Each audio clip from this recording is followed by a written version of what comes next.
ಇಲ್ಲಿ ಕಾಣಿಸಿಕೊಳ್ಳುವ ಪ್ರತಿಯೊಂದು ಪಾತ್ರವೂ ಕೇವಲ ಒಂದು ಪಾತ್ರವಲ್ಲ. ಬಹುಶಃ ಅದು ನೀವೇ ಆಗಿರಬಹುದು, ಅಥವಾ ನಿಮ್ಮ ಮನೆಯವರಲ್ಲಿ ಯಾರಾದರೂ ಆಗಿರಬಹುದು. ಪ್ರತಿಯೊಂದು ಕಥೆಯೂ ಒಂದು ಆಯ್ಕೆಯ ಪ್ರತಿಬಿಂಬ, ಪ್ರತಿಯೊಂದು ಆಯ್ಕೆಯೂ ಒಂದು ಪರಿಣಾಮದ ಆರಂಭ. ಹಾಗಾದರೆ ಬನ್ನಿ, ಈ ಕಥೆಯಲ್ಲಿ ನಿಮ್ಮನ್ನೇ ಹುಡುಕಿಕೊಳ್ಳಿ.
ಸರ್ ನನ್ನ ಮಗ ಹೇಗಿದ್ದಾನ್ರಿ ಸರ್?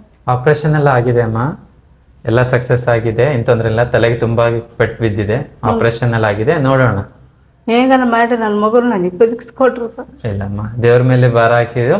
ನೋಡೋಣ ಅಂತೆ. 1-2 ದಿನ ಆದ್ಮೇಲೆ ಹೇಳ್ತೀನಿ.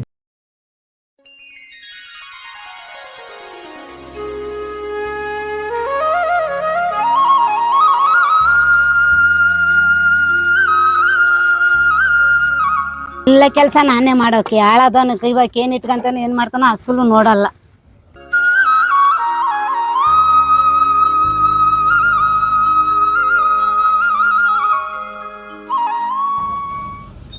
ಲಚ್ಚಿ ಎಲ್ಲಿ ನಿಮ್ಮ ಅಣ್ಣ? ಅಮ್ಮ, ಅನ್ನ ಗೊತ್ತಲ್ವಾ, ಯಾವಾಗ್ಲೂ ಮಲ್ಕೊಂಡೇ ಇರ್ತಾನೆ, ಫೋನ್ ನೋಡ್ತಾ ಇರ್ತಾನೆ. ಅಣ್ಣ ಅಣ್ಣ ಇಲ್ಲಿ ಕೇಳಣ್ಣ. ಅಣ್ಣ ಅಣ್ಣ ಇಲ್ಲಿ ಕೇಳು. ನನ್ ಕೆಲ್ಸ ಹೋಗೋವಾಗ ಇಬ್ರು ಹುಡುಗರು ಫಾಲೋ ಮಾಡ್ತಿದಾರಣ್ಣ, ರೇಗಿಸ್ತಿದಾರಣ್ಣ.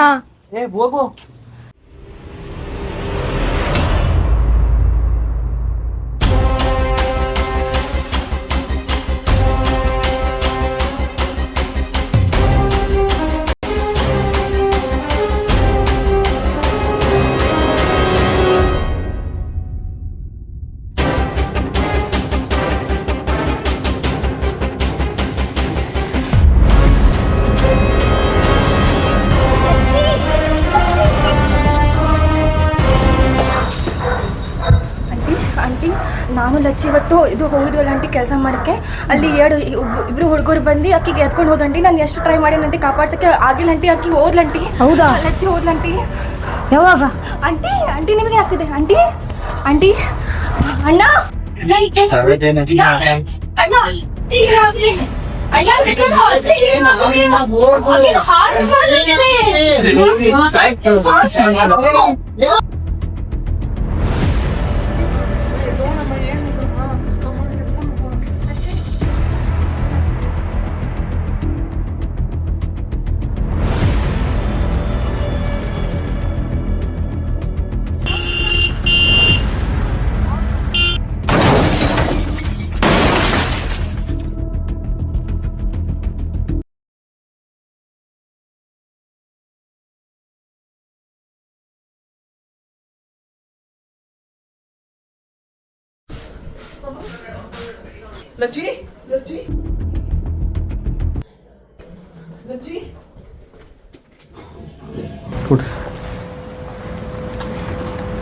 ಏನಾಯ್ತಮ್ಮ? ಈಗ ಒಂದು ತಿಂಗಳಾಯ್ತು ಸರ್ ತೋರಿಸಿ ನನ್ನ ಮಗ ಏನು ಮಾಡಿದ್ರು ಆಪ್ರೇಷನ್ ಮಾಡಿಸಿ ಕಿಲಿಗೆ ಎದ್ದಳಂಗಿಲ್ಲ ಕುಂದ್ರಂಗಿಲ್ಲ ಏನು ರೆಸ್ಟ್ ಮಾಡಂಗಿಲ್ಲ. ನೀವೇ ಏನೋ ಮಾಡಿ ಬದುಕಿಸ್ಕೊಡ್ರಿ ಸರ್ ನಮ್ಮ ಮಗನ. ಅವನಿಗೆ ಪ್ರಜ್ಞೆ ತಪ್ಪಿದೆ, ಅವ್ನಿಗೆ ಕೋಮಾದಲ್ಲಿದ್ದಾನೀಗ. ಬಟ್ ಅದನ್ನ ಈಗ ನಾವು ಆಯುರ್ವೇದದಲ್ಲಿ ಏನು ಪ್ರಯತ್ನ ಮಾಡ್ಬೋದು ಅದನ್ನೆಲ್ಲ ನಾವು ಪ್ರಯತ್ನ ಮಾಡೋಣ. ಏನು ನಾನು ಚೆನ್ನಾಗಿ ಕಾಣಬೇಕು ಡಾಕ್ಟರ್. ರಿಲ್ಯಾಕ್ಸ್ ಕೂತ್ಕೊಳ್ಳಿ.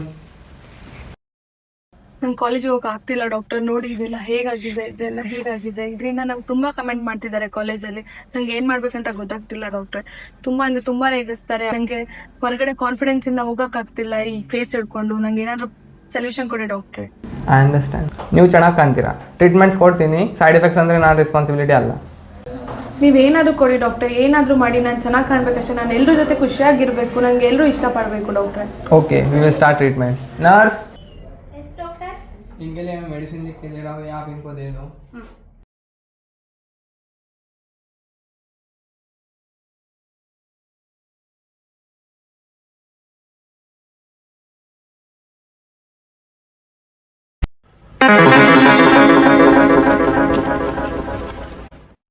ನರ್ಸ್, ಚೆನ್ನಾಗಿ ಕಾಣ್ತೀನಲ್ವಾ ನರ್ಸ್? ಡೈಲಿ ಬನ್ನಿ, ಚೆನ್ನಾಗಿ ಆಗ್ತೀರಾ ಆಯ್ತಾ?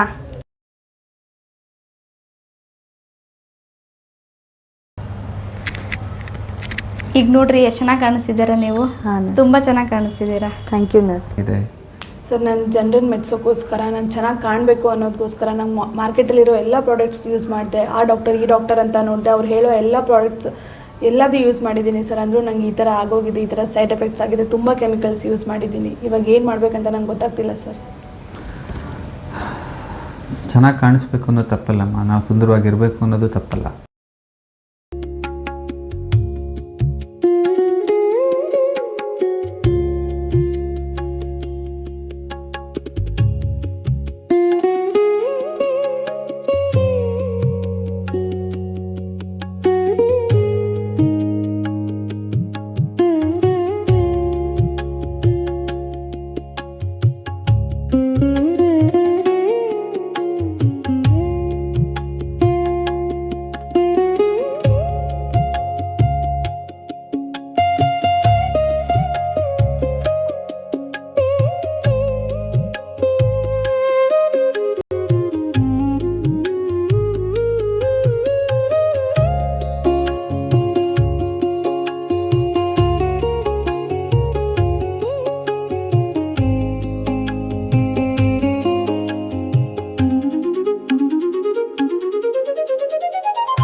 ಹೆಂಗಿದೆ ನಮ್ಮ ಮಗ ಈಗ?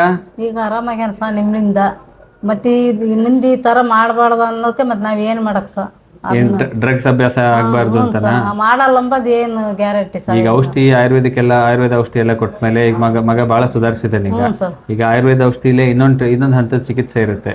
ಅದನ್ನ ಈಗ ಅವ್ನಿಗೆ ಮುಂದೆ ಅಭ್ಯಾಸ ಮನಸ್ಸನ್ನು ಕಂಟ್ರೋಲ್ ಇಟ್ಕೋಬೇಕು. ಅವ್ನು ಮತ್ತೆ ಅವ್ರ ಅಭ್ಯಾಸಕ್ಕೆ ಬೀಳಬಾರ್ದು ಅಂತಂದ್ರೆ ಒಬ್ಬರ ಹತ್ರ ಕಳಿಸ್ತೀನಿ. ಅವ್ರ ಹತ್ರ ಹೋಗಿ ನಿಮ್ ತೊಂದರೆ ಇದೆಲ್ಲ ಹೇಳಿ ಅವ್ರ ಕಡೆ ಹೇಳಿದ್ರೆ ಅವ್ರ ಮುಂದೆ ಏನ್ ಮಾಡ್ಬೇಕು ಅಂತ ಹೇಳ್ತಾರೆ. ಅವ್ರನ್ನ ಹೋಗಿ ಭೇಟಿ ಮಾಡಿ. ಆಯ್ತು ಸರ್, ಅಷ್ಟೊಂದು ಮಾಡಿ ಪುಣ್ಯ ಕಟ್ಟಿಗೆ ಆಗ್ಲಿ. ನಂದನ್ ನಿನ್ಗೇನು ಲೇ, ನನಗೆ ಹೆಡ್ಫೋನ್ ಅಡಿಕ್ಷನ್ ಆ್ಯಂಡ್ ಫೋನ್ ಅಡಿಕ್ಷನಿಂದ ಆಚೆ ಬರಬೇಕು. ಪ್ಲೀಸ್ ಏನಾದರೂ ಸೊಲ್ಯೂಷನ್ ಕೊಡೋ ಇದಕ್ಕೆ. ಏನಾಯ್ತು ನಿನಗೆ? ಸುಮಾರು ದಿನದ ನನ್ನ ತಂಗಿ ಹೇಳ್ತಾ ಇದ್ಲು ಅವ್ರಿಗೆ ಯಾರೋ ರೇಗಿಸ್ತಾ ಇದ್ದಾರೆ ಅಂತ. ಆ್ಯಂಡ್ ಅಮ್ಮ ಹೇಳ್ತಾ ಇದ್ರು ಕಾನ್ಸ್ಟೆಂಟ್ಲಿ ಹಾಸ್ಪಿಟಲ್ ಕರ್ಕೊಂಡೋಗು. ಇದೇ ಸಿಚುವೇಶನ್ ಮೇಲೆ ನನಗೊಂದು ಕನಸು ಬಿತ್ತು. ಆ ಕನಸಲ್ಲಿ ಏನಾಗಿದೆ ಅಂದರೆ ನನ್ನ ತಂಗಿಗೆ ಯಾರೋ ಕಿಡ್ನ್ಯಾಪ್ ಮಾಡ್ಕೊಂಡು ಹೋಗಿದ್ದಾರೆ. ಆ್ಯಂಡ್ ಅದು ನ್ಯೂಸ್ ಕೇಳಿ ನಮ್ಮ ಅಮ್ಮಂಗೆ ಹಾರ್ಟ್ ಅಟ್ಯಾಕ್ ಬಂದಿದೆ. ಆ್ಯಂಡ್ ಅವಾಗ ನಾನು ಬಿಫೋರ್ ಅಲರ್ಟ್ ಅಲ್ಲಿ ಹೆಡ್ಫೋನ್ ಯೂಸ್ ಮಾಡ್ತಾಯಿದ್ದೀನಿ ನಾನು. ಅವಾಗ ಹೆಡ್ಫೋನ್ ಬಿಸಾಕಿ ಅಮ್ಮಂಗೆ ಗಾಡಿಯಲ್ಲಿ ಕರ್ಕೊಂಡು ಹೋಗ್ತಾ ಇದ್ದೆ ಹಾಸ್ಪಿಟಲ್ಗೆ. ಕರ್ಕೊಂಡು ಹೋಗೋ ಟೈಮಲ್ಲಿ ನನ್ನ ಕಣ್ಣಲ್ಲಿ ಏನು ಕಾಣ್ತಾ ಇಲ್ಲ, ಮುಂದೆ ಏನು ಕಾಣ್ತಾ ಇಲ್ಲ, ಆ್ಯಂಡ್ ಹಿಂದೆದು ಏನು ಕೇಳಿಸ್ತಾ ಇಲ್ಲ. ಗಾಡಿ ಸೌಂಡ್ ಹಾರ್ನ್ ಹೊಡಿತಾ ಇದೆ, ಏನು ಕೇಳಿಸ್ತಾ ಇಲ್ಲ. And I met on accident. ನನಗೆ ಇವಾಗ ಏನು ಭಯ ಆಗ್ತಾಯಿದೆ ಅಂದರೆ ನನಗೆ ಈ ಕನಸು ಎಲ್ಲಿ ರಿಯಾಲಿಟಿಗೆ ಹೋಗ್ಬಿಡತ್ತೋ ಅದು ಭಯ ಆಗ್ತಾಯಿದೆ. ನನಗೆ ಇದು ಏನಾದರೂ ಮಾಡಿದ್ದು ನನ್ನ ಸೊಲ್ಯೂಷನ್ ಕೊಡಪ್ಪ ಪ್ಲೀಸ್. ನಾನಂತೂ ನೀನು ನೋಡೇ ಬಿಟ್ಟಿದ್ದೀನಿ. ನೀನು ಕ್ಲಾಸ್ ಕೇಳ್ತಾನೆ ಇಲ್ಲ, ಸರ್ ಎಷ್ಟು ಕರೆದ್ರೂ ನೀನು ರೆಸ್ಪಾಂಡೇ ಮಾಡ್ತಾ ಇಲ್ಲ. ಏನಾಗಿದೆಯಾ ನಿನಗೆ? ಫೋನ್ ಮಾಡಿದ್ರೆ ಯಾವಾಗಲೂ ಕಟ್ ಮಾಡ್ತೀಯಾ? ಅದೇನು ಗೇಮ್ ಆಡ್ಕೊಂಡು ನೀನು ಯಾವಾಗಲೂ? ನಾನು ಹೇಳ್ತಾನೆ ಇರ್ತೀನಿ ಬಿಡೋ ಅಂತ. ಓಕೆ, ಒಂದು ಕೆಲಸ ಮಾಡು.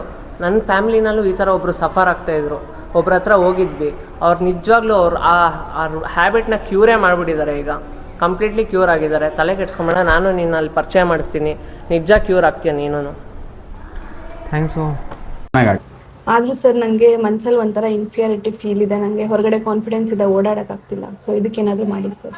ಸರಿ, ಈಗ ನಿಮ್ಮ ಸ್ಕಿನ್ನಿಗೆ ಏನು ಬೇಕೋ ಅದಕ್ಕೆ ನಾನು ಔಷಧಿ ಬರ್ಕೊಟ್ಟಿರ್ತೀನಿ. ಇನ್ನೊಂದು ಹಂತದ್ದು ಕೆಲಸ ಬಾಕಿ ಇದೆ, ಟ್ರೀಟ್ಮೆಂಟ್ ಬಾಕಿ ಇದೆ. ನಾನೊಂದು ನಂಬರ್ ಕೊಡ್ತೀನಿ, ರೀಟ್ ಮಾಡಿ ಅವ್ರು ನಿಮ್ಗೇನು ಹೇಳ್ತಾರೆ ಅದು ಮುಂದುವರಿಸಿ.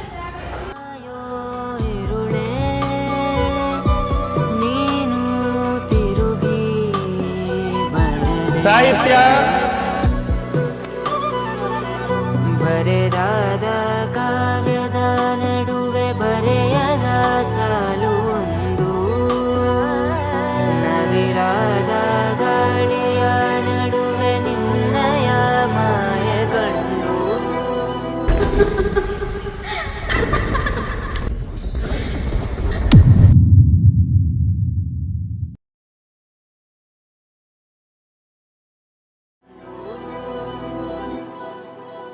ತುಳಸಿ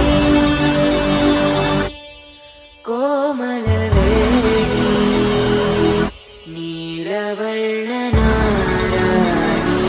ನಿತ್ಯ ಕಲ್ಯಾಣ